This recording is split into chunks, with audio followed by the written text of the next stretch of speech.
బాధ్యతగా చెయ్యాలి కూడా. సరే, ఒకటి వీళ్ళు ఏదైతే మేనిఫెస్టోలు ఇస్తున్నారో ఈ మేనిఫెస్టోల్ని నమ్మి ప్రజలు ఆకర్షింపబడి ఓట్లేస్తారు, దాని మీద గెలుస్తారు.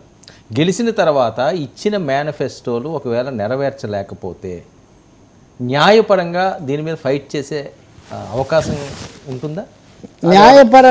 న్యాయపరంగా ఒక మేరకు ఇట్లా చెప్పారు, ఇంకా చేయలేదని మేము ఇంకా చేస్తాము ఏదో ఉంటారు. ఇప్పుడు తెలంగాణలో ఆగస్టు 15 నాటికి మేము రుణమాఫీ చేస్తామంటున్నాను. ఇప్పుడు మీరు ఈ సమస్యలోకి వస్తే రెండు పార్టీలు మళ్ళీ ఏది అమలు ఏది కాదు ఇలాంటివన్నీ వస్తాయి. ఇప్పుడు చంద్రబాబు నాయుడు రుణమాఫీ అన్నారు కానీ చేయలేదు. 87,000 కోట్లు చేయాల్సింది కాస్త రకరకాలుగా కుదించి దించి 30,000 కోట్లకు 35,000 37,000 కోట్లు అని వీళ్ళు ఇప్పటికి కూడా విమర్శ చేస్తుంటారు. లేదా నరేంద్ర మోదీ గారు ఏడాదికి 2 కోట్ల ఉద్యోగాలు ఇస్తానని వాగ్దానం చేశారు 2014లో. 10 ఏళ్లలో ఎన్ని ఉద్యోగాలు ఇచ్చి ఉండాలండి? 2 × 10 20 కోట్ల ఉద్యోగాలు ఇచ్చి ఉండాలి. ఇచ్చారా? ఇవ్వలేదు. మళ్ళీ మామూలే, నిరుద్యోగం ఎప్పుడు లేనంత ఎక్కువగా ఉందని. అకౌంటబిలిటీ ఉండాలండి. మీరు అన్నట్టుగా జవాబుదారీతనం, ఇచ్చిన దాన్ని ఇవ్వకపోతే కోర్టులో సవాల్ చేసేది ఉండాలి. ఇప్పుడు కూడా చేయొచ్చు, కానీ రాజ్యాంగబద్ధంగా వాళ్ళ మీద ఏదో చేసే పరిస్థితి ఉండదు. అదే రాజ్యాంగపరంగా లేదు. అది ఇప్పటికి కూడా లేదు. అందుకనే కదా కలర్ టీవీలు ఇస్తాము, ఇంకా చాలా అవి ఇస్తాము. ఇప్పుడు వీళ్ళు ఎగతాళి చేసేది అదే కదా, జగన్ కిలో బంగారం ఇస్తామంటారు, ఇవన్నీ అంటున్నారని. కాబట్టి ఇవి బాధ్యతగా ఇవ్వాల్సిన అవసరం మట్టుకుంది. అవసరమైనవి ఇవ్వాల్సిన ఇది కూడా ఒక ముఖ్యమైనది. ఏది ఆకర్షిస్తుందని కాకుండా ఏది అవసరం అవుతుంది అన్నది కూడా చూడాల్సిన ఇది ఉంది. ఎనీవే బాగా దగ్గరకు వచ్చాం కదా ఇంకా ఇప్పుడు.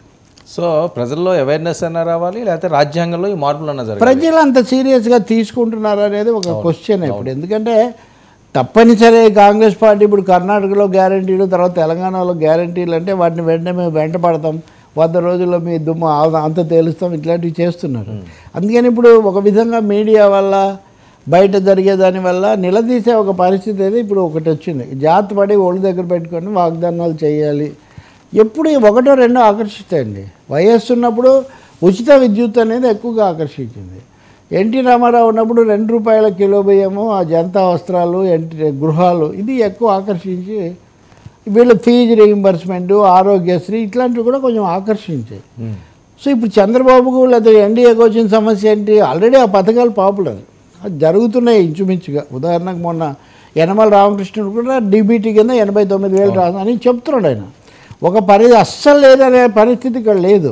మరి అవి ఉన్నప్పుడు మీరు ఏం చేయాల్సి వస్తుంది? మీరు అంతకంటే ఎక్కువ ఇవ్వాలి. సో ఇవ్వాలన్న తర్వాత ఇప్పుడు అది మళ్ళీ జగన్ ఇప్పుడు ఈయన్ని ప్రశ్నిస్తున్నాడు. నేను ఇచ్చేదానికే 80,000 కోట్లు కావాలి, వాటికే గుళ్ళైపోతుంది, జీతాలు కూడా ఇవ్వలేని పరిస్థితి. నువ్వు 80,000 1,60,000 కోట్లు చేస్తే డబ్బులు ఎక్కడి నుంచి తెస్తావు, ఎవరిస్తారు అని ఆయన అడుగుతున్నాడు. అంటే రివర్స్ అయినాయి రోల్స్. ఇటు నుంచి ఉన్న రోల్ అట్లా అయింది. మరి చంద్రబాబు అయితే అంత లోతుల్లోకి వెళ్ళదలుచుకున్నట్టు లేడు. సంపద సృష్టిస్తాము అని జనరల్గా ఒక తన మీద ఉన్న దాన్ని బట్టి చెప్పేసి ముందు ఎన్నికల ప్రచారం చేసుకొని ముందు ఓట్లకి ఎదిగి వెళ్దాం అనేది ఉన్నట్టు. సార్, మరో విషయం, నర్సాపురం రఘురామకృష్ణరాజు గారు ఇంకా ఆయన ఎంపీ అయిన తర్వాత జగన్మోహన్ రెడ్డి గారిని